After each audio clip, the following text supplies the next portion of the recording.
Hello children, today we'll discuss about the chapter tasting and digesting as we are heading towards tasting and digesting chapter. It is divided into two parts, tasting and digesting. Tasting, when does tasting starts?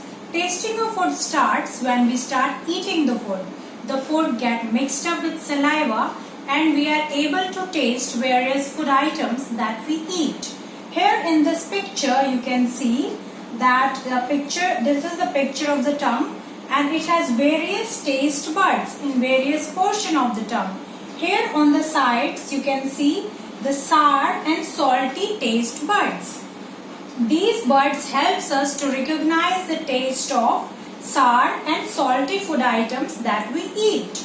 And similarly, near the tip of the tongue it has sweet taste bud, which help us to recognize the sweet taste of various food items that we eat. And here in this part of the tongue which is towards the throat, it has bitter taste bud, which helps us to know the bitter taste of various food items that we eat.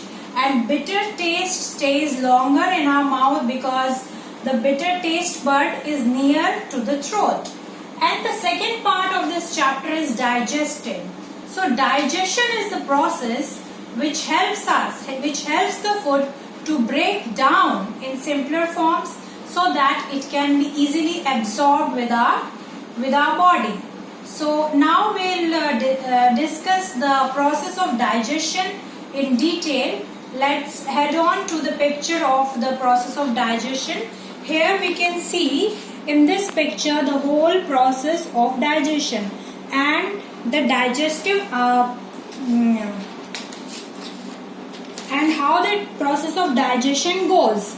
These are various parts which are involved in the process of digestion. Here this is our mouth. So mouth is also known as the buccal cavity. Buccal cavity consists of tongue, teeth, salivary glands.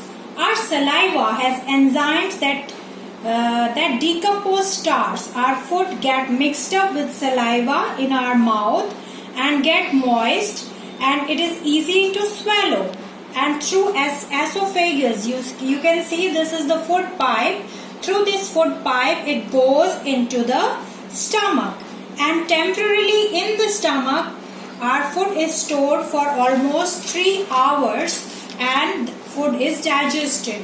So various organs that are associated with the process of digestion is mouth, esophagus, that is food pipe, our stomach, our small intestine, you can see large intestine, and the last is rectum. This is the opening where all the food items that are not absorbed by our body or not digested are thrown out of the body. So mouth.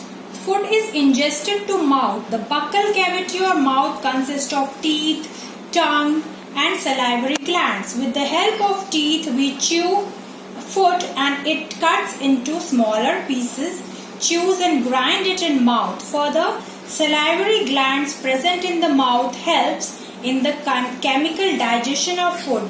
This all is happening in our mouth itself. And the digestion of carbohydrate or starch begins in the mouth itself. Now the second part is esophagus. Esophagus or food pipe. This is slightly digested food goes into the stomach through this food pipe or esophagus. So here you can see these two parts are very important in the process because the food is going into the stomach with the help of esophagus. So now the third part is stomach. The food is churned in the stomach for 3 hours. Here this is a picture of stomach. This food is churned in the stomach for 3 hours. In the stomach, food is further breaks down into smaller pieces and forms a semi-solid paste. The Stomach secrete gastric juice that digests food. The protein digestion begins in the stomach itself. Now small intestine. Here you can see the picture of small intestine.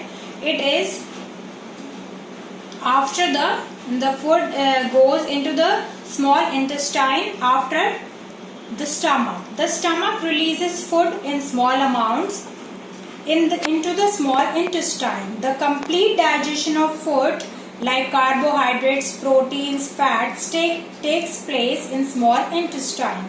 The small intestine receives the secretion of two glands from liver and pancreas, and that helps. Here you can see liver and bile juice is secreted in liver, and that is passed on to the small intestine. Even intestinal juice also help in the digestion of carbohydrates. After digestion, the molecules of food become small and pass through the small intestine and goes into our blood. Here the digested food is also absorbed. Now what is the role of large intestine? A part of food that is not digested by our body or cannot be absorbed by the small intestine passes into the large intestine. This is large intestine, you can see here. The wall of large intestine absorbs most of the water from the blood and makes it solid. The rectum is the last part of this digestive system, and the solid food that is not absorbed by our body is digested by our body through anus or feces or stool. So that the food that yes. Now I hope you understand the whole process, how the process of digestion goes on.